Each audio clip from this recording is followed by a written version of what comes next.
Rómulo comenta: Mauricio, se ve que eres un erudito. Imagino que estás siendo sarcástico. Narra cómo se fundó la universidad. Rómulo: los egipcios antiguos, milenios antes de que apareciera el primer cristiano, desarrollaron centros de aprendizaje donde los niños y jóvenes aprendían a desarrollar un oficio para poder trabajar. Los oficios de bajo nivel, como alfarería, fabricar el papel de papiro, se le asignaba a la clase baja, y los oficios como ingenieros y arquitectos se le asignaban a la clase alta. Desde entonces, múltiples culturas han desarrollado métodos para entrenar a sus nuevas generaciones para que puedan participar del sistema productivo.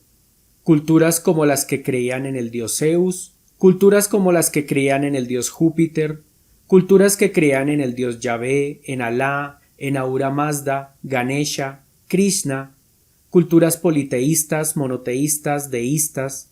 Así que afirmar que gracias al cristianismo es que las sociedades occidentales tenemos universidades es desconocer la historia de todas las culturas no incluidas en ese supuesto occidentalismo. Por ejemplo, los incas, para la construcción de sus infraestructuras, incluidas las pirámides, capacitaban a ingenieros con altos conocimientos de geometría y astronomía, y esto lo hacían milenios antes de la llegada de los españoles a América. Si pensabas que las pirámides fueron construidas por alienígenas, en el canal contamos con un video hablando sobre extraterrestres. Dejo enlace en la descripción. El comentario continúa. ¿Qué seres mantuvieron la cultura escribiendo en cuevas los antiguos libros de la cultura antigua?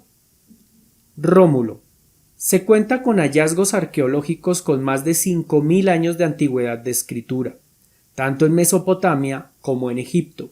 También contamos con hallazgos arqueológicos de escritura en China y en América Central de hace más o menos unos 3.000 años, por lo que no se le puede adjudicar a cristiano alguno redactar tales textos. Por lo que mencionas la palabra cuevas, supongo que te refieres a los rollos de Qumrán. Manuscritos encontrados en Israel en el año 1946.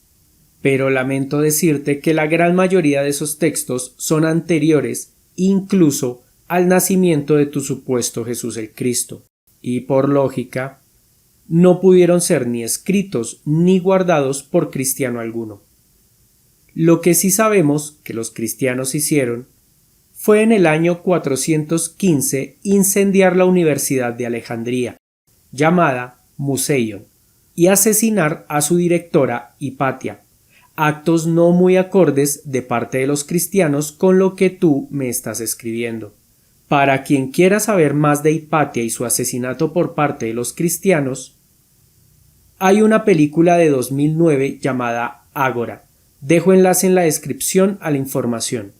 Por cierto, Hipatia era atea.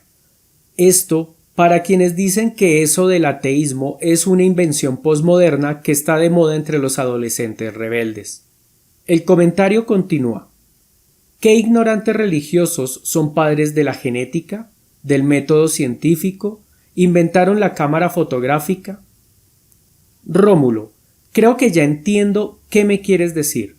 Si el Dios de los cristianos es el único y verdadero, lo más sensato de creer es que los científicos creyentes en ese Dios verdadero y único tendrán enormes ventajas para desarrollar ciencia real, frente a los científicos que crean en dioses irreales como Zeus, Ganesha o Ahura Mazda, ya que los creyentes en el Dios real tendrán acceso a sus textos inspirados en los cuales no pueden haber errores científicos.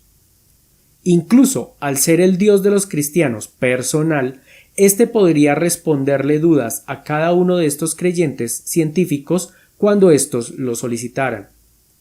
Bueno, Rómulo, si tu Dios es real, no ha de ser difícil demostrar esta aseveración.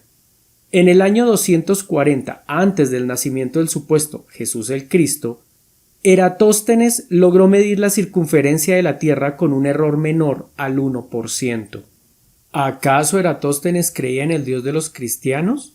¿Y la información para medir la Tierra o parte de ella la sacó de la Biblia? La respuesta es que no, lo que me lleva a preguntar, ¿por qué no fue un cristiano o por lo menos un judío el primero en lograr este hito científico?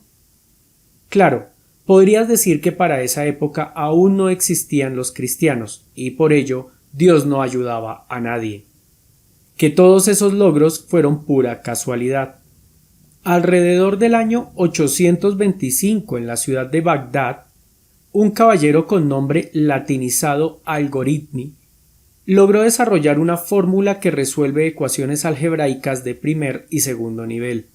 Si para esa fecha ya existían los cristianos, ¿por qué fue un creyente en el falso dios Alá el que logró ese hito científico? Imagino que más casualidad. En el año 1905, un ateo llamado Albert Einstein publicó la teoría de la relatividad especial. Pregunta: ¿por qué el Dios único y verdadero permitió que fuera un ateo el que lograra ese hito, cuando contaba con miles de cristianos fervorosos, creyentes y científicos? Rómulo, así podríamos continuar con todo el conocimiento científico desarrollado por ateos, musulmanes, judíos, hindúes, budistas, deístas y demás científicos que por una u otra razón no creían en el Dios de los cristianos. Si le asignamos a todo ese conocimiento una no proveniencia del Dios de los cristianos, ¿por qué deberíamos pensar que el conocimiento científico desarrollado por cristianos sí proviene de su Dios? Cuando podríamos preguntarnos ¿por qué ese conocimiento ha ido al mismo ritmo del conocimiento de los creyentes en dioses falsos? A menos, Rómulo, que cuentes con ejemplos de conocimiento científico desarrollado por cristianos adelantado a su época. Por ejemplo, ya que tu Dios los ama tanto, imagino que les dio información privilegiada a los cristianos para que supieran que antes de tomar agua, la hirvieran. Así podrían eliminar muchos patógenos que causarían innumerables enfermedades, que hasta hace 200 años eran mortales. Un desarrollo científico tan simple que le hubiera salvado la vida a millones de cristianos. Pero sabemos que tu Dios esa información no la entregó. Aquí me surge otra pregunta. ¿Por qué el único y verdadero Dios se comporta en cuanto a la ciencia como si fuera igual de falso a cualquiera de los otros miles de falsos dioses? El comentario continúa. ¿Cuántos lugares de otros planetas tienen nombres de ignorantes astrónomos religiosos y un largo etcétera? Rómulo, esos lugares en otros planetas también tienen nombres de dioses falsos, nombres de astrónomos ateos, agnósticos, deístas y creyentes en casi cualquier cosa. Esos lugares tienen nombres de familiares de astrónomos, nombres de mascotas, nombres de caricaturas, de personajes de ficción, tienen nombres inteligibles como IC 10011 o nombres tan raros como la galaxia Renacuajo. ¿Y eso qué? ¿De alguna manera esos nombres son de personas reales? ¿De científicos destacados? ¿Que todo lo que promulgaron era cierto? No, Rómulo. Solo son nombres y necesitamos muchísimos para poder catalogar todo lo que hay allá afuera. Y vamos a tener que usar todos los que podamos.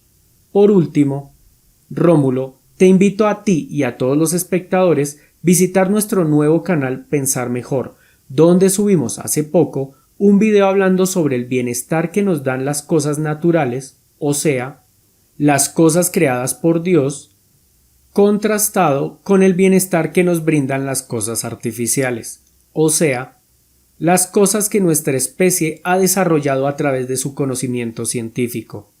Spoiler: al Dios de los cristianos no le debemos nada del bienestar actual.